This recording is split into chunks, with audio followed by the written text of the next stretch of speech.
Well, we want to welcome our next guest, Imanol Davila Morales, head assistant coach for Berry University.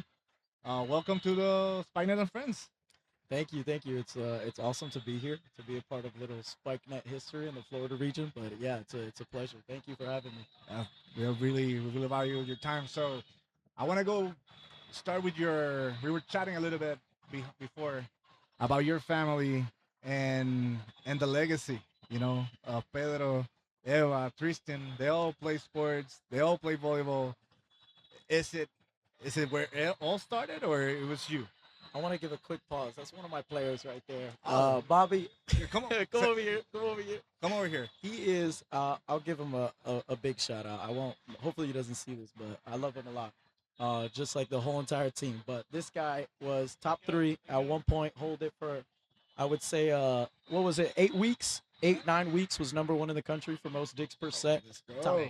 Top 10 in Okay, serve receive okay. percentage, and he's our Barry captain. So yeah, he's awesome. He's awesome. So he is awesome. But and all the Barry guys are amazing. But yeah, the family legacy, coming from Puerto Rico, it means a lot. Esa cultura, that kind of culture of being together, representing your family, that legacy, and everything that they've done is kind of like applying it onto your own and finding ways to make it better. So, and amplifying that. So my mom, you could ask her, and she loves volleyball. She has a love hate relationship for it, but her true sport is track and field.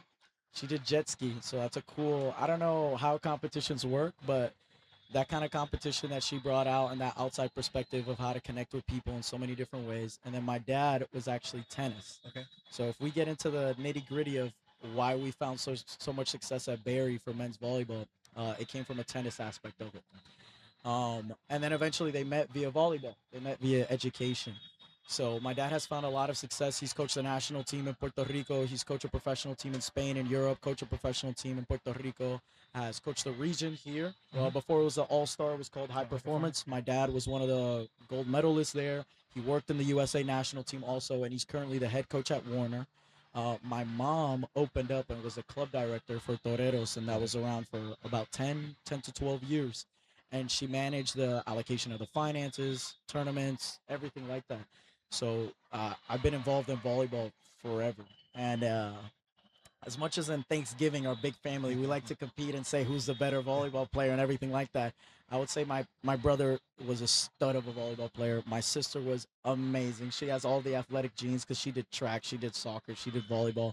And my cousin won states, actually being coached by dad here at Winter Park in the Orlando area. So a lot of volleyball history, a lot of legacy, and that's given me the experience to be so young and to be so successful. How was that? Those holidays with the family so competitive like that. Did you guys have a hoop or you had a net in the back? Everything was decided by a dominoes table. So Nice. all our That's the games, way. There we go. yeah, That's the way that it we was a celebrate. dominoes That's the table. flavor. We would exactly. It was a dominoes table. We would go play football. Mind you, none of us ever played football, Yep. high school or club or anything like that. Basketball, whatever it is, it was always like, like you think you're right, whatever. Let's go outside. Let's go play. And it was like that. We were very competitive in a great way. But the best part about it is that as much as we wanted to be champions, you saw us at all of our sporting events. It was a family thing on everyone's family calendar that if my younger cousin had a basketball game, we're all going Right. to it. It's not like we're leaving that guy behind Yep. at all. So as much as we like to say, "Oh, I'm better at you than this," and let's go play it outside, you had that support throughout the my whole entire career, and I know everybody else in our family. Have you brought some of that same culture to the Berry program? Yes, it was. My main objective last year, they were 10 and 14. It's a second year program, so it's very young. And men's volleyball in Florida only has two. And I've always found my success in analyzing that. What's the point of winning if you don't really care about it? If you're just Right. going to put the trophy in the garage? Mhm. And I learned that super young from my dad. If you go to the house, you see the garage and a bunch of boxes, all these trophies and all these medals, and you ask him like, "Hey, which one's your favorite?" He's like, "I don't remember." I'm being honest with you. He's been doing it for like 40 years, right? So it was like, okay, how am I gonna instill this family bond that we could have? That okay, my player's here coaching. I'm gonna make sure I go see him coach. Uh-huh. I'm gonna make sure he sees that support from my end. That my kids are working. They're gonna go see me. Having that culture embedded in Barry allowed us to become successful in so many ways, in so many different ways.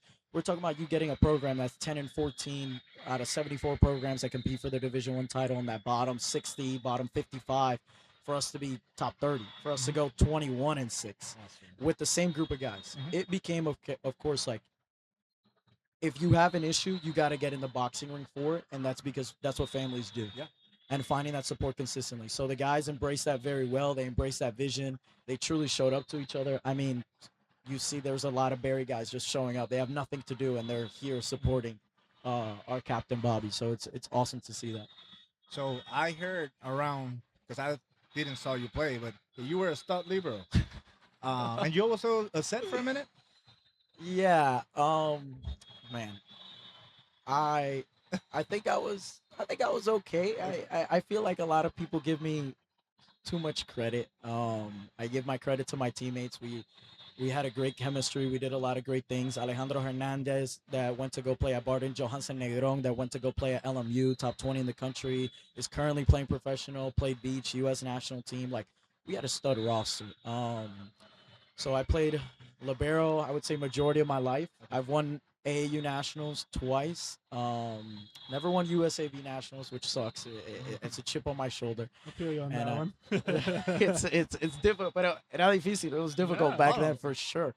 I went to states all 4 years of my career, but I think of myself as the Charles Barkley of high school sports here because I made a bunch of guest appearances, but never came out with a dub. But yeah, I did a lot, and I don't want to talk about the stats or anything like that because I enjoyed the team. I enjoyed everything that we did at Warner. We I think we broke the top 15 in the country. We won the conference. You We did a were lot of all great stuff. American, right? Yeah, yeah. We won a couple conference awards. I would say out of 4 years, 3 years, it was either first or second team. Honorable mention in at one point, and then for that's NAIA, and then for the National Christian League that mixes up Division One to Mhm. JUCO, All American in that also. But again, it's great to be a libero that could pass, but if you don't have somebody to set the ball or put the ball away, it kind of makes you not look as great. So that's what I'm saying. It was a great team effort. Can you talk because you mentioned a little bit about how hard was high performance, but then because we talk a little bit, but I also love to hear the perspective of yes, we want to give participation, but I think back in the day, winning high performance was the the thing. And Yeah. and can you talk because you never you never won it, right? No, we won high performance. I just never won USAV, but Yes. we won Yeah. high performance. Okay. But it was definitely like you said, it was the tournament Yeah. to go. Your nemesis was Hawaii, right? Yeah, USAV Hawaii, Yeah. I could never beat them. They won since 12 to 17 years old, so it is what it is. But yeah, high performance was that program, and I think it's cool to see how they're trying to bring that all stars back into what high Yep. performance used to be. No, I think it was awesome. I mean, back then when we played, the dynamic was that there was the A1, A2, A3 categories for the national program. So you had to kind of do this regional tryout, and based off of that, you made the A3, which A3 was, I would say, you could correct me if I'm wrong, like top 120 players in the country, maybe 150. And then based off of that, you also had the regional route. So you would go make that regional team, which now it was HP High Performance back then. Now they're changing and rebranding it to All Stars. All-Star.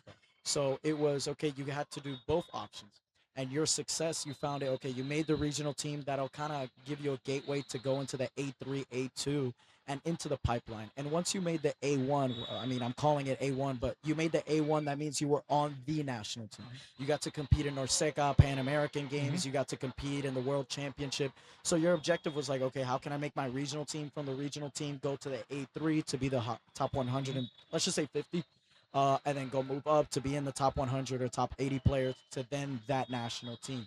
So it was a great pipeline. It was super competitive, and for us back then in Florida, not having that much men's volleyball or boys volleyball at all. I mean, back when I was playing, Edward Waters wasn't a thing, so we only had two collegiate programs in Florida. So it was how can I get into the regional team? How can I do the best? So then it gives me the best opportunity to head out, to head out from from the state. Mhm. Because naturally, when you're thinking as an athlete, you're like in Florida, and it's still the mindset to this day, even with 5 collegiate programs, is I got to get out of Florida to be great at volleyball. Mhm. For boys, for boys, for women's volleyball, you can stay in Florida your whole life, All and the it's time. awesome. So it's okay. I got to make the regional team, Yeah. and then I got to go move up the pipeline. Can you now coaching and looking at the talent that Florida is generating?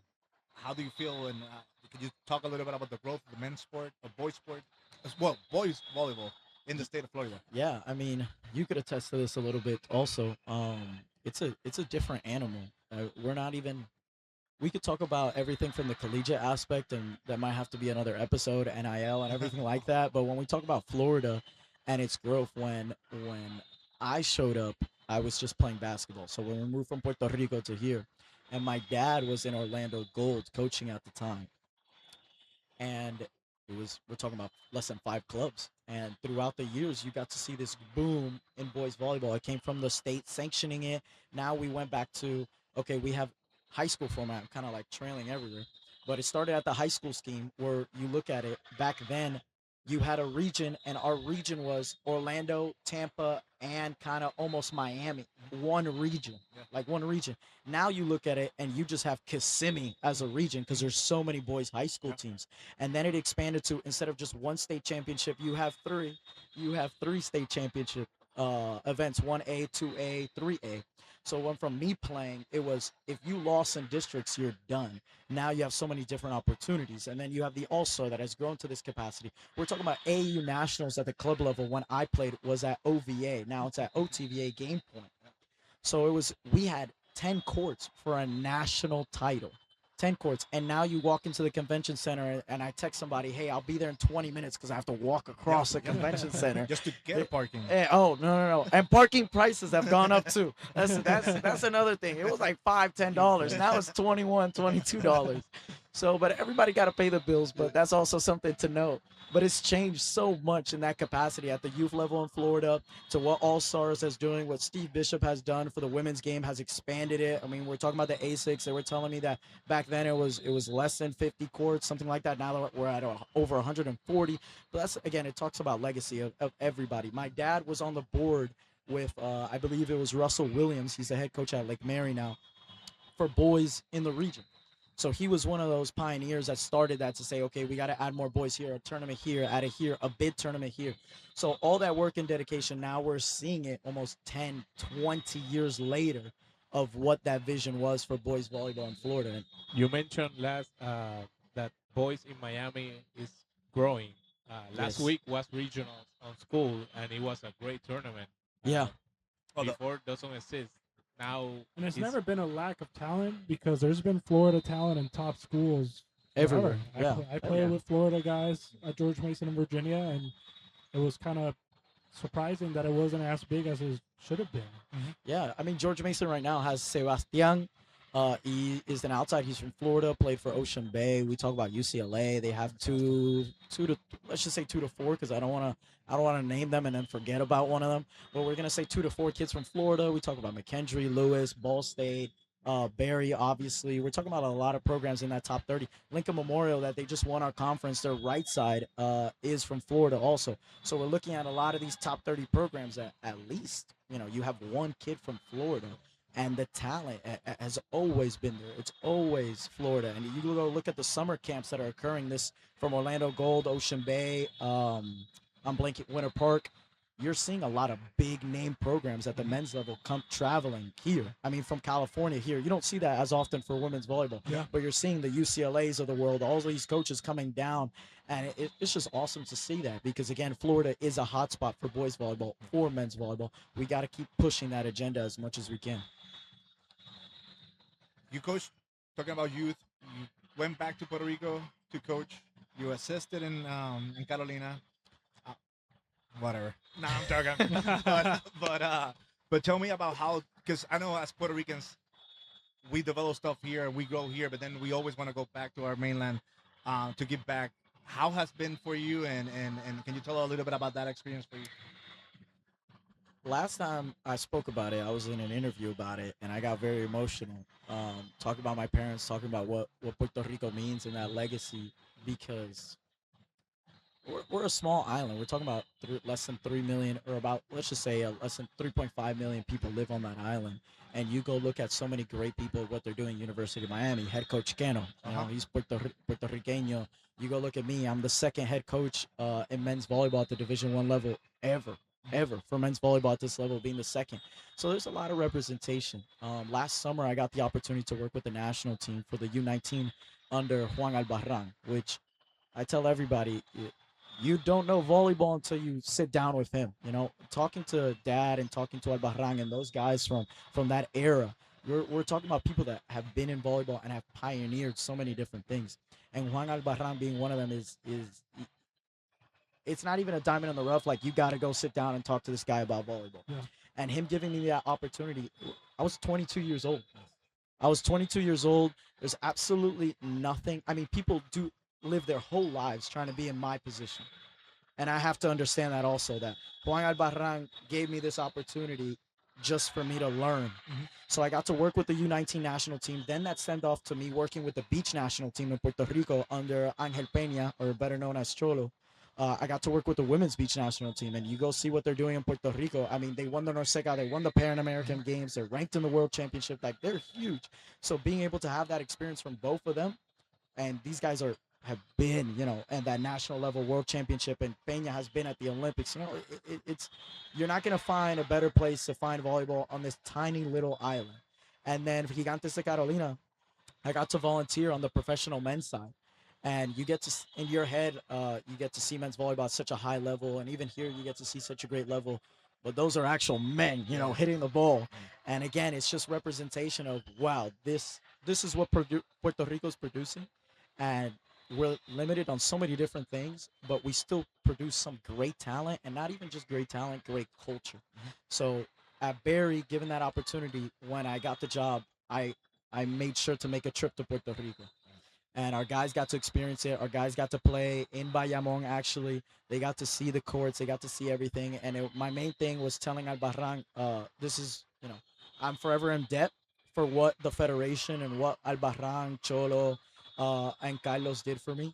And these are the coaches I've worked for, Gigantes de Carolina, the beach national team, and men's indoor national team. But this is my thank you.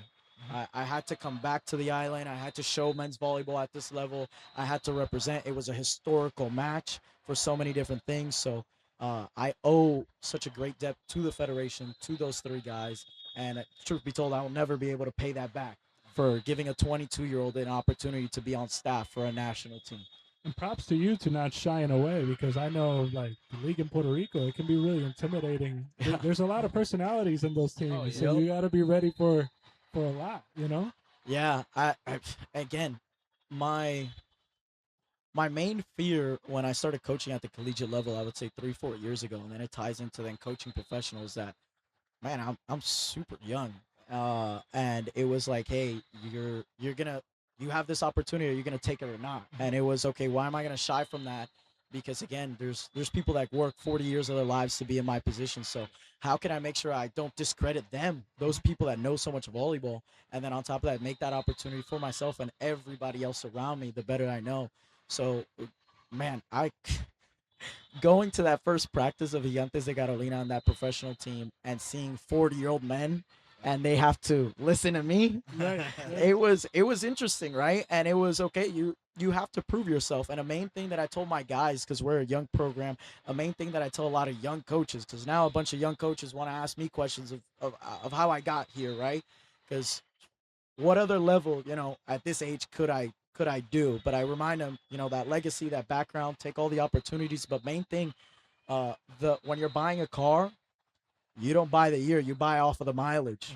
So what mileage are you going to have? And that mileage that you have by the work that you dedicate, that volunteer service, so you finding different opportunities. Okay, you're always talking about, oh, I wish volleyball did this. Okay, so do it. Start your own business. Do that. Go to somebody that's done it before. Like, try to find your avenue to be yourself. So then that first practice that Gigantes de Carolina, I can't say a lot of the things we say on mic, right? But it's passionate. It's Yeah, it passionate, is. and they're into this. And it comes from a good place too. Oh, of like, course, yeah. It's from a great place, and then you see that kind of level and that talent. And again, it's like, okay, I got to make sure that I have that confidence that they don't see age, they just see experience. So then it came to the point that yeah, these guys were listening to me, and it was awesome. It was an awesome experience for sure. Talking about giving back, we heard about the rally on volley. On Yeah, rally on Tell us a volley little on, about. yeah. Can you tell us, Wait, tell us. talk us about Oh man, that's a passion project. It's been since I was in playing in college. We opened it up, and originally it was okay. How can we promote Florida boys volleyball? So it started off being just literally post of hey, this program got a career record kills. This program did that. It had nothing to do with the capacity that it's at now at all. And looking back on it, I wouldn't have imagined. It is where it is. So it started off with just saying like, hey, you got, setter of the week for Max Preps or something like that, right? Or AVCA. We're gonna post that for you. Hey, you have a tournament. We're gonna market it for you. And it was for free. It was three group of guys with that vision of how we're gonna make boys volleyball a bigger deal. Then it became to the point that at Warner, when I was playing, we didn't have a preseason because in Florida you go compare it to other states, other regions. They have a collegiate preseason, so we have 4 preseason playing dates. Everybody gets to play. So Yeah. obviously, at the time, there's only one other program besides Warner, but there is these club teams at UCF, at USF, at UF, at University of Miami. You have these club teams. So then it became okay, how can I get them all together? So we started posting these adult tournaments and marketing Warner men's volleyball participating in these events. So all these guys, all the adult teams said, okay, I want to join because I want to go beat Warner. I want to go beat the top 15 program, NAIA program in the country. And we even started inviting 18-year-old boys teams to come join the tournaments. So it became a huge tournament. And after year 2, I would say year 2, year 3, we said, okay, let's make it into a full-blown league. So we made it into a league. We invited Weber. We added Edward Waters. It became a full schedule. So it came from August all the way till January. We're hosting these indoor tournaments at Top Select, at all these places, at USF, at everything like that, and all these colleges, campuses, at Warner University. And it was amazing because you got to see adult volleyball at the next level. And it was beautiful because at one point, and we still do it. It's just that the tournaments got bigger. But at one point, you got to see that 18-year-old ones team at Winter Park or Orlando Gold play against Warner University, get to play against these big guys because there's a lot of talent. But then the guys that don't get the opportunity to play out of state, they basically study here for free. Yep. So there's a lot of great talent that still's here. Yep. So combining all of that was amazing. And then it developed to, okay, we're barely charging people for this. This is just organizing the event so we could check a bunch of boxes. How can we make this into something else? So then the question began, okay, now that I started coaching college, it was I want to do free clinics. So I'm going to teach guys, I'm going to go out of my way to teach camps, whatever it is, if it's 5 people, if it's we've had a camp of 50 people, a free clinic, and just showing up and, talking about volleyball, giving them the opportunity to talk about the college recruiting process, everything like that because we you see it a lot and people are charging $100, $125, and it's expensive. Volleyball is an expensive sport. So how can I give them the opportunity to just come talk to me about it for free? I mean, there's kids that actually today that are stopping by and talking to me about it. And most coaches, maybe they'll say, oh, well, we're doing a camp this or send me an email. No, I'll answer all your questions. It's expensive. If you catch me and want to ask me something, then Right. yeah, fine. I'll help you out. It's to grow the sport. So we started doing free clinics. Then it came to, okay, how can we these tournaments? We're having over 1,000 people participate in this. How can we, I don't know, pick a cause? So we picked Funds to Org, which is a cause that you collect shoes throughout whatever region or location you want. We did clothing drives, we did food drives, we did the free clinics, continued that. We did volleyball camps where we brought out Penn State, Manhattan University, University of Maryland, Eastern Shore, Warner, Life, a bunch of D3, D1, D2 colleges all combined for a cheap price. And it was like a 3-hour camp for like less than $100 to work with, the Penn State and all these other programs. We partnered up with Let's Keep the Ball Flying, which is an organization that helps out volleyball clubs in Africa. So then we expanded to grass. So the allocation of our money goes into all these different events. How can we help out those kids that we don't know about and I'll probably never meet in my life, but they got to play volleyball and they got to learn something, and that helped them out so much, and it could have changed their life completely playing a sport, and then coming, if they choose to, coming to the United States. Those we collected over 300 pairs of shoes. How can that help somebody, right? We collected over 100 pounds of clothing, over 100 pounds of unperishable foods. We did 3 dozen toys collected in all these events. So while we're hosting these tournaments, that you get to see that, high level volleyball, that men's high level volleyball, it's like, okay, there's a championship desk, donations are here, and you would see guys donate and everything like that. So it became a great community of helping out at all different levels, and it's a big tangent. I just went on a big No, tangent no, of what it That's all is. good. But yeah, it's been around for about 5. We're heading into our 6th year. We're looking at different expansions. We expanded to grass. Now we're expanding to women's indoor. So we're trying to get that same vibe going for women's indoor to help out as much as we can. And we never know how long this is going to last, truth be told. But the impact that we have is always going to be lasting. But Right. that same passion that you went in this tangent, but at the same time, it shows the passion that led you to winning. Yeah. You know, the Ernest Langford Pioneer Award. That's this past Thursday. Tell me how it feels to be recognized, because I know you're not doing it for that, but because of the way you talk. But it sometimes it's good to know that you do something that people appreciate. I texted in the group chat when I got the award, our Barry men's volleyball group chat, and I sent a photo of the plaque, and I told them, congratulations to you boys, because whatever I win, I represent you. So this was an accomplishment of us. I texted our group chat for the CCVL, because Rally On is making a transition to become CCVL, because of how much more events we're hosting. So we're kind of in this rebrand era right now. But told them, this is an award, regardless if it has my name on it. I see so many other people's names on it. I see so many other people's last name on it, because the philosophy that I have is that if I get to know you and we work together, our success is going to be becoming a family. So a lot of the time, people, I introduce myself and I'll say, like, Robert was here. I'll say, okay, my name is Imanol Davila Morales. Clap, because that's his last name. Because I represent this kid, Yeah, yeah. all my values and everything. So to earn these awards, and this year, I would say individually 3 to 4 awards were presented to me, and I try to limit the that exposure, because at the end of the day, it's not why we do it. It feels great to have that recognition, right? And holding that trophy, you're like, oh, this is great, but it's the bare. I was about to curse. I'm gonna be honest with you. But it's the bare minimum. Yeah, Like yeah. what I'm doing is the bare Yeah. minimum. We're talking about helping a player out. Yeah, that's the bare minimum. We're talking about giving somebody, feeding into that dream and saying, like, hey, this is what you got to do. You got to put that effort in. You got to do this. This is the process. Like, that's the bare minimum. That's why we're here. That's why we're here. And I tell the guys, because it was the cutest thing ever. When we would go to these tournaments and these events, our guys went to a youth tournament in Miami, and kids would go up to them and take pictures with them, and the guys were like, oh, I don't want to, and I said, no, you have to, man. Yeah. You have no idea what you represent. 10 years ago, this Imanol, not Coach Imanol, would have never believed to be here, man. You have to take those pictures. You have to go talk to them. You have to do what everybody else might see as this extra mile, all this stuff. That's the bare minimum, because you represent so much. Me, that Pioneer Award means so much, and I texted Ibarran actually about it, because it's like, hey, thank you for putting me in this position to be the second Puerto Rican to be doing this ever. So it's like, yeah, I have to represent all these things. I have to shake that guy's hand. I have to go talk to them. I have to go give them that pep talk of how you could be better, how you could make a difference, how you could make an impact. And all those details go into, yeah, it's a great award. The Florida, and I don't want to disrespect the Florida region or USA Volleyball. It's a great award, but in my head, it's the bare minimum. It's the non-negotiables. It's the standard of what we have to do to grow the game, because we're not in the position to do anything else.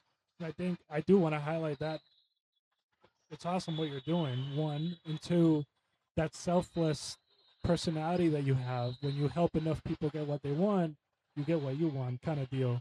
So I think it's important for people, because like some people want to take shortcuts. It's like, I have this idea, but how can I make money like day one? Or how can I like?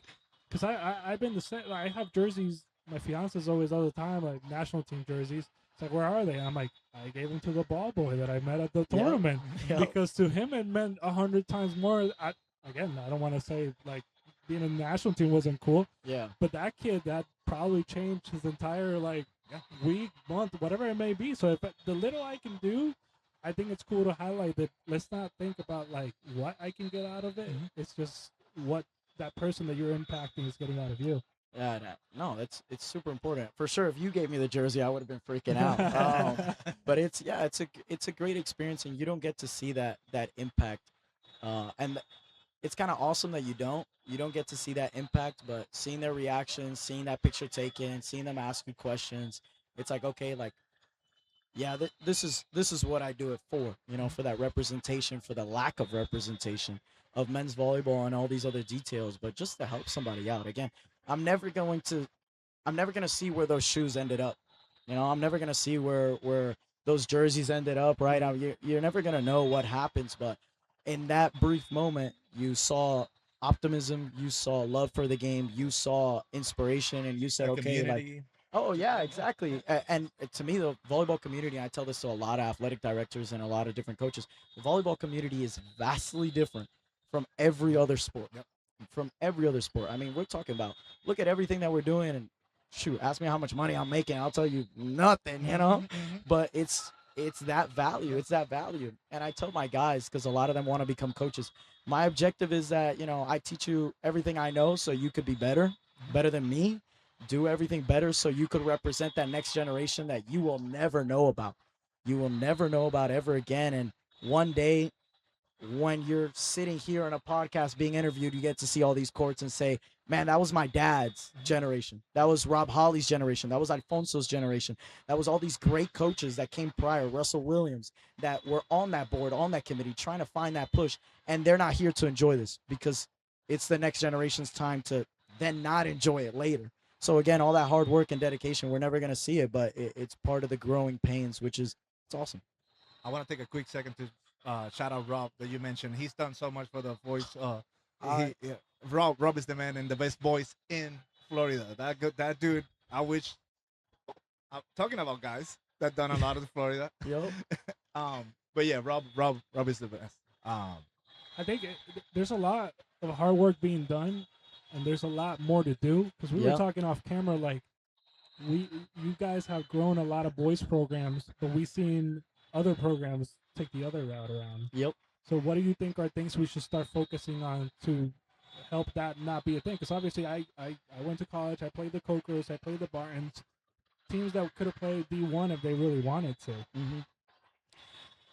I think, and I will say there was a stage in that coaching career, like okay, like I'm gonna make volleyball a thing. It's making that decision of okay, what do I want to do? What's the purpose? Do I want to make money and call it a day? Because for women's volleyball and girls volleyball, it's a lot of money involved. For boys and men's volleyball, it's not that much. So it became the conversation. Okay, what do I want to be? What do I want to have at the end of the day?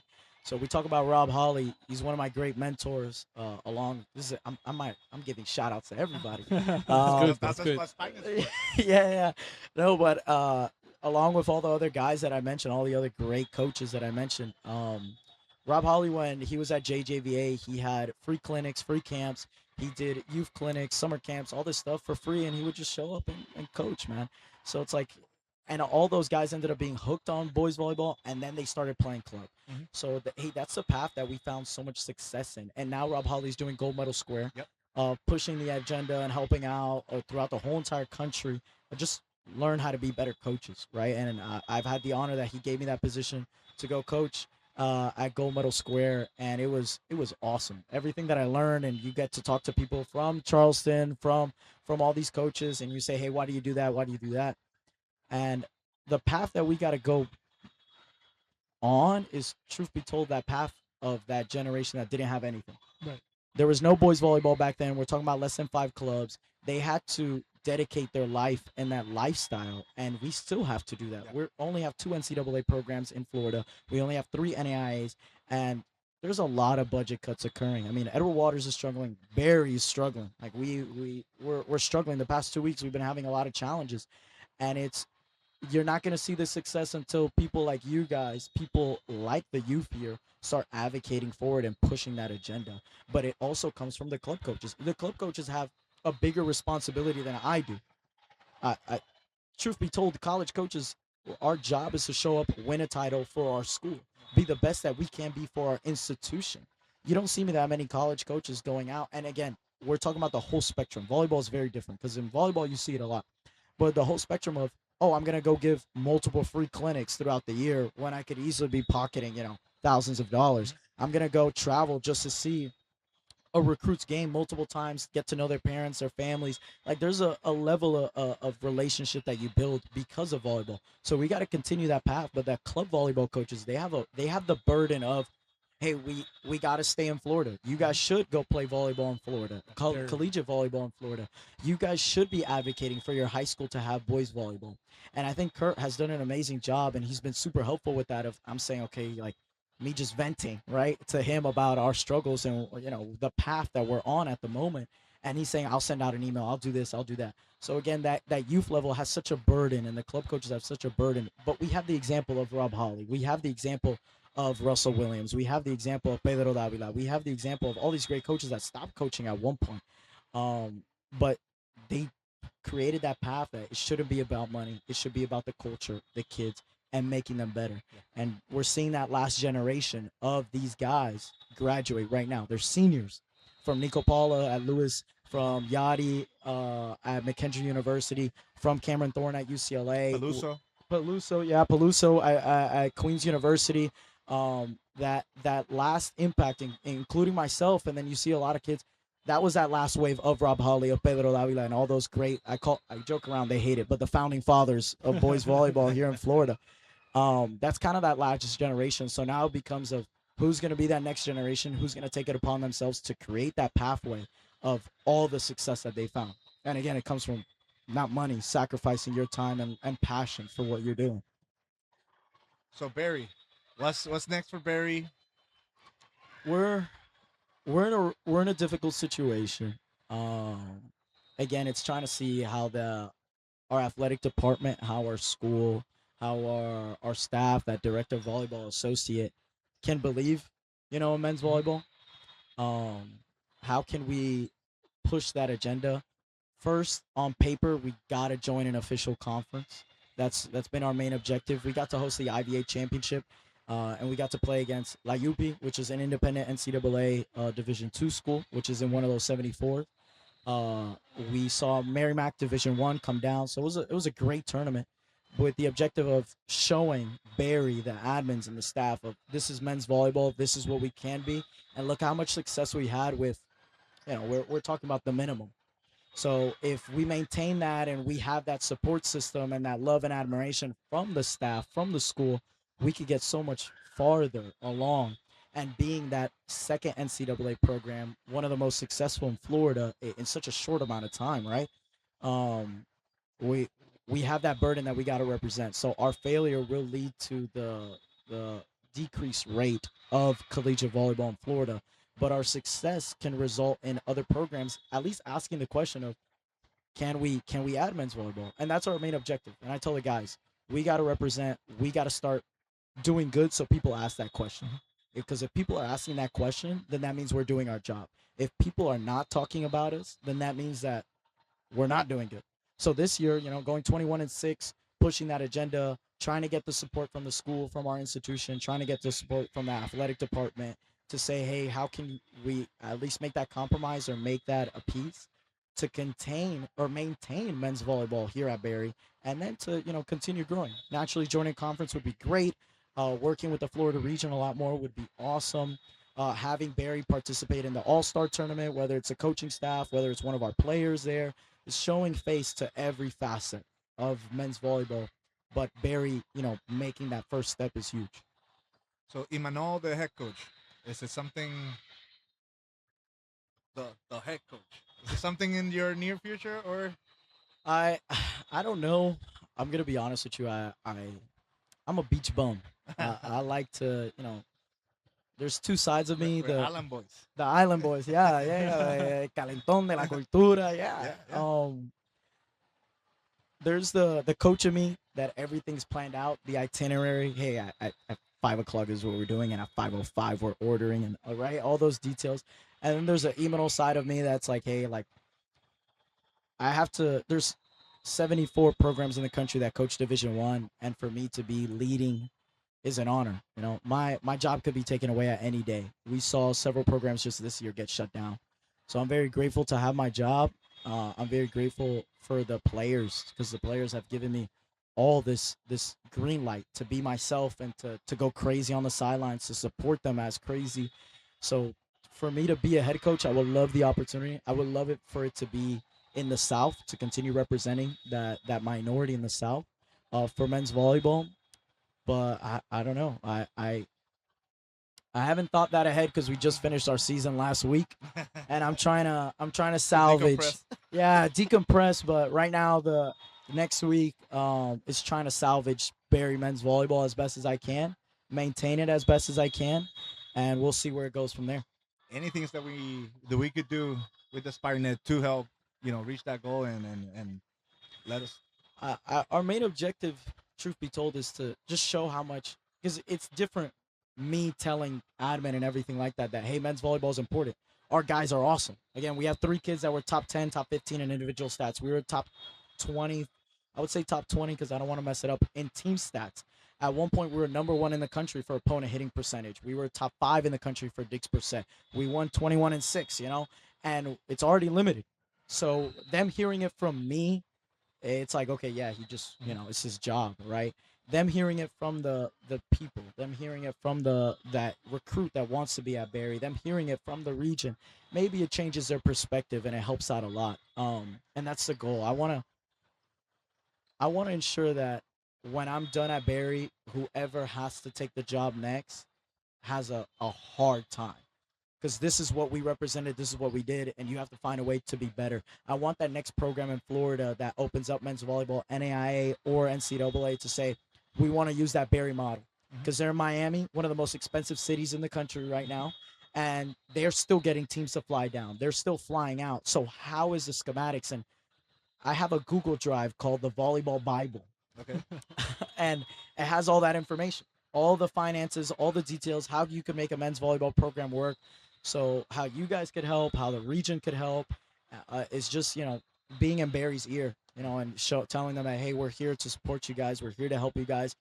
Don't make those changes, don't make those, don't be that Limestone, that Coker, that Thomas More, that GCU, that Stanford that shut down and they got reinstated, that University of Canyon. Pacific.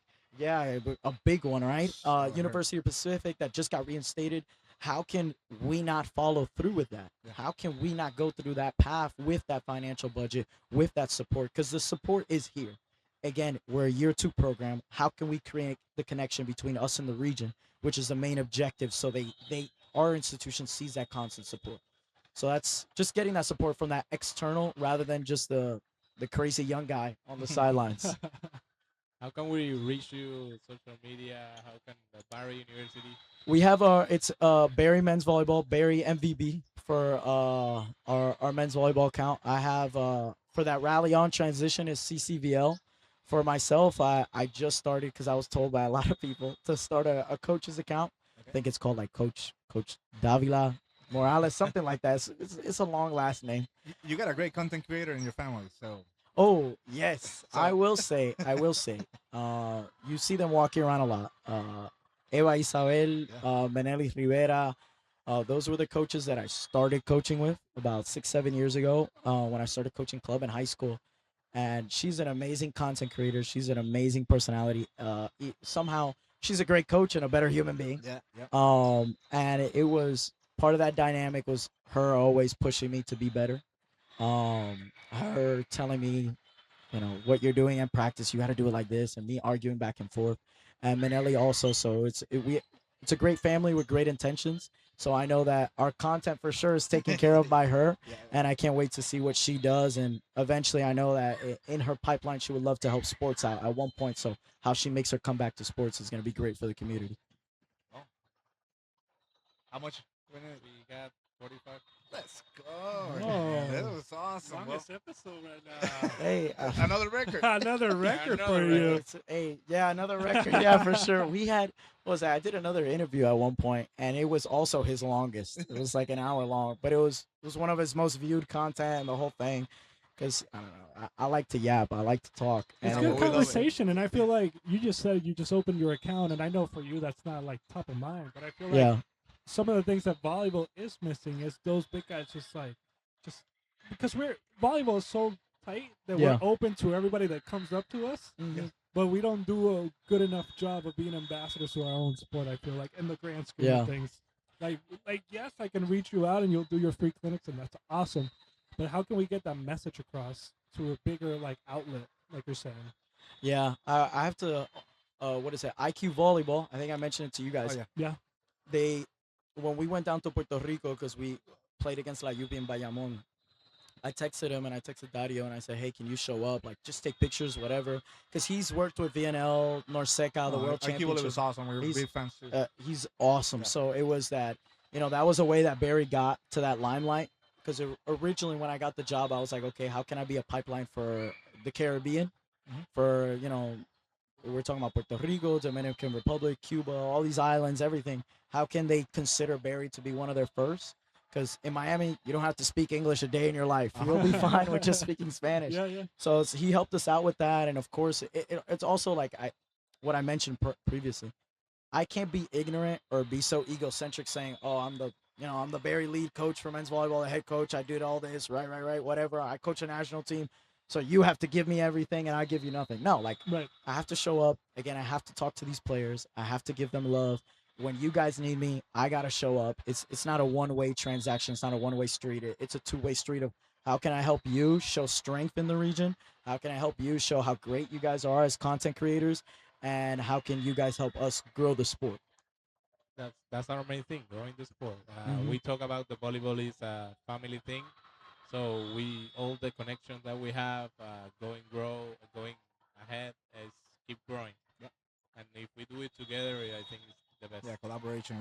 We all about collaboration. Yes, Yeah. yes, And when it comes to content creation, we give it a shout out to a lot of them that are out there. This is not about us. It's about the sport. And if we inspire one, that's yeah, and then that person gets better. Shout out to them. It's about the sport. It's always been about the sport. So of course. Yeah, as long as that's the priority. And it's with the Barry guys and a lot of the teams I coach, I tell them that's the root, before the fruit, because everybody's paying attention to the fruit of the tree and the apple or, whatever you guys want.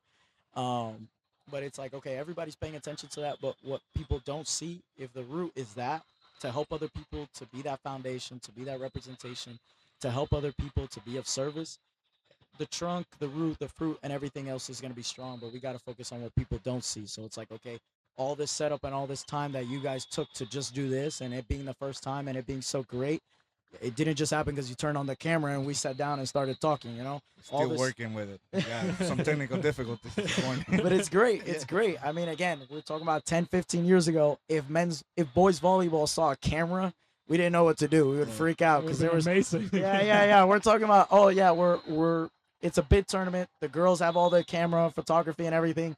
If a photographer came to the boys' side, we would be like, what do we do? Do we pose? The game would stop, someone's holding the ball when they're supposed to be serving to look, and you're like, what's going on?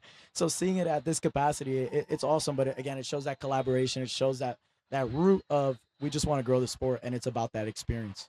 That shout out SpikeNet came out from the boys. From the All boys' Stars. side, yeah. They were like every time they spiked the ball or something, they would look at the camera like shout out SpikeNet, and that became a whole thing for us, and That's awesome. still to this day. So you're right. Well, Well, thank you again for being with us today. Well, of course, it was a pleasure. shout out Imanol and We'll go probably have Barry. you back in the future for For sure, sure. so You we can guys- talk and jap some more, Yeah, some more yeah. volleyball. You guys let me know. I mean, it's just bringing those dinner conversations to a microphone, So Yes, it's that's the great. goal. Yeah. We gotta sit down, put a game on, and kind of talk about it. Hey, well, today, I don't know how many boys volleyball players are watching. MPSF, the NEC, Conference Carolinas, and the SIAC are done. The Big West, all those men's volleyball championships are happening today, occurring today. The MIVA, the EIVA, I think for the EIVA, it's Penn State versus Princeton. So huge matches are going on. It's the first year that they expanded the tournament to 12 teams. So you guys watching that shows the school administration that ESPN Plus that men's volleyball is a thing. So ensuring that you tune in, it's all day from I think it started at 1 o'clock till like 9, 10 p.m. So there's a lot of men's volleyball matches going on. So again, turning on the TV and watching it and talking about it is a good way. It's a good first step to take.